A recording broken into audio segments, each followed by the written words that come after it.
Mas eu, como sendo uma pessoa muito lógica e na minha cabeça qualquer coisa vira número, eu falei, tá, é um sonho, mas esse sonho precisa pagar as contas. Precisa ser rentável. Se você quiser, me ajuda. E ela insistia muito, ela queria que eu estivesse do lado dela, queria que eu pegasse essa coisa que ela tem. E aí tem um detalhe que eu também trato em terapia, que são algumas questões que é uma certa fobia de público, de estar em ambiente com muitas pessoas, né? Desculpa, vida. Esse evento é exclusivo, já tem menos gente. E aí foi vindo uma coisa assim, vencendo alguns desafios meus, estando com ela, querendo estar com ela, não só num relacionamento, mas querendo fazer a gente dar certo como um casal. E para isso a gente precisa ter os sonhos sendo realizados. E aí isso veio que quase que como um tsunami engoliu todo mundo à volta dela. Eu fui uma dessas pessoas, mas talvez diferente de qualquer outra pessoa, eu estive do lado dela e vi todas essas fases, todas elas. Eu sei. Quando eu fugi para Irlanda. Exato. E de um jeito mais tranquilo, mais calmo, eu fui trabalhando a sementinha na cabeça dela. Eu queria muito que ela fizesse um evento em São João da Madeira, porque é uma cidade que tem muito brasileiro. Eu falei, vai dar certo, vamos fazer. E ela sempre resistente, resistente.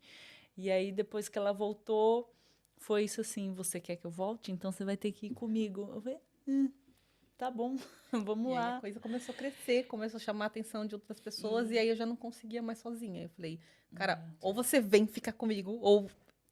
Não Mas falei, ou eu vou parar, mas você precisa... Mas eu sempre tive ali nos bastidores com ela, incentivando, fazendo tudo que eu podia, até que um dia, quando ela veio com essa conversa de sociedade, olha, eu acho que está na hora da gente efetivar isso. Eu tinha outros projetos, outras coisas também que a gente estava levando em paralelo, e a gente tinha esse sonho de, cara, a gente gasta tanta energia trabalhando para outras empresas, a gente se dedica, por que não fazer isso para a gente?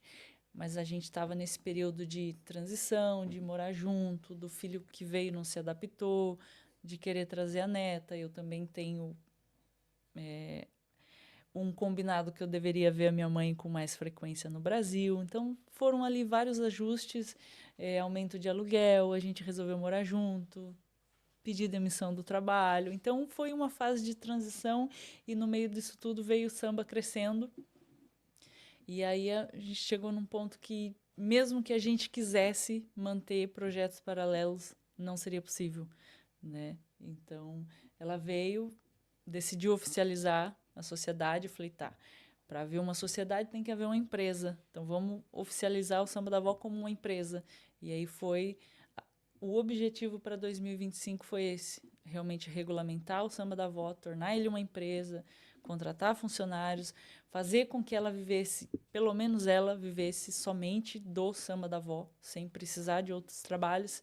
Nós estamos aí agora nessa fase de transição e para mim eu não sei explicar a sensação que eu tenho, mas é uma sensação principalmente de alívio, de saber que a gente conseguiu dar esse passo e isso não interferiu negativamente no nosso relacionamento. Muito pelo contrário, isso nos fortaleceu como um casal e a cada dia a gente tá mais unida, tá mais envolta no mesmo propósito de tornar o Samba da Vó muito mais conhecido do que ele já é e fazer principalmente com que ele seja a nossa principal fonte de renda. Com certeza. Esses são um exemplo aí. Eu sou muito fã dessa mulher, velho.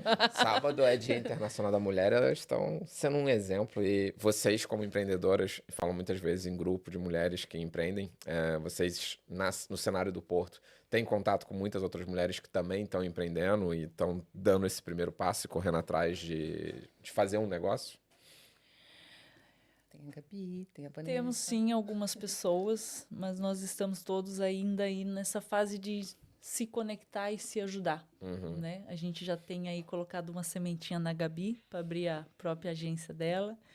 Temos o Max e a Vanessa, que tem uma agência de viagens, que são nossos amigos da fábrica que nós fizemos. Eles hoje Essa parte é muito já legal. saíram da A fábrica. gente saiu da fábrica numa sequência de pessoas, e aí quando o Max e a Vanessa saíram, eles... Primeiro saiu eu, depois veio a Geise, depois a Vanessa, depois o Max. E a gente foi empreender, colocar mais energia nos nossos negócios em paralelo.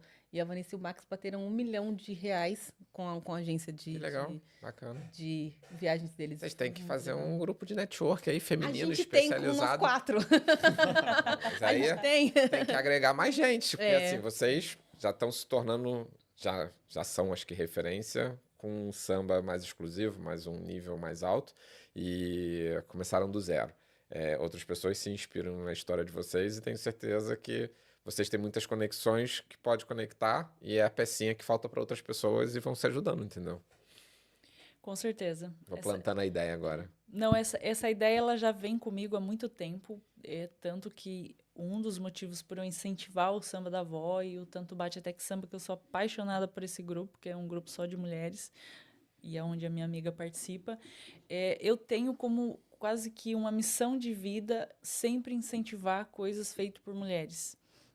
Eu tenho, diante de tudo isso, o maior exemplo da minha vida é minha mãe, né? É uma senhora que, antes de se aposentar, vivia com seus 300, 400 reais, que até hoje eu não consigo fechar, eu que sou uma pessoa de números, entender como uma senhora que nunca teve um registro de carteira, nunca teve uma fonte de renda, sempre foi dona de casa, conseguiu aí viver uma vida apertada, mas sem necessidades, viver com uma fonte de 300, 400 reais, que não era nem um salário mínimo no Brasil, e nunca vi a minha mãe reclamar, nunca vi minha mãe falar, não vou fazer tal coisa. Então, para mim, o maior exemplo vem dela e o maior incentivo vem da minha mãe.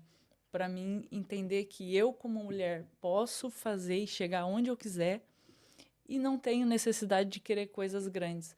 A minha mãe hoje vive numa casa simples, faz coisas simples, não tem vontade de fazer coisas absurdas e é uma pessoa extremamente rica, né? De coisas que o dinheiro não compra. Então, é o maior exemplo que eu tenho na minha vida. Quero fazer coisas completamente diferentes da delas, mas sem perder essa essência de entender o que é mais importante além do dinheiro, que é ter um relacionamento saudável, é uma incentivar a outra, é a gente poder trazer outras mulheres para sentir isso que a gente sente, para sentir essa tranquilidade, essa paz de poder só ser mulher lutando por um sonho, por um objetivo.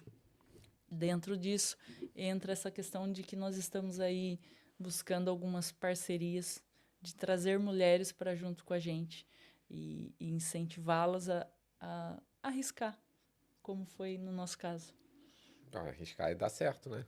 Muito certo, muito certo. Acho que a questão da criação é muito forte pra gente, porque quando a gente se conectou, a primeira coisa que conectou a gente foi: o que você quer tomar no café da manhã? E a gente respondeu chá de alho. Eu costumo tomar chá de alho no café da manhã, a Geise também. E a segunda coisa que a gente notou que era muito importante pra gente era essa coisa da família. Então, ela já deixou muito claro nas primeiras conversas que a família dela era muito importante pra ela.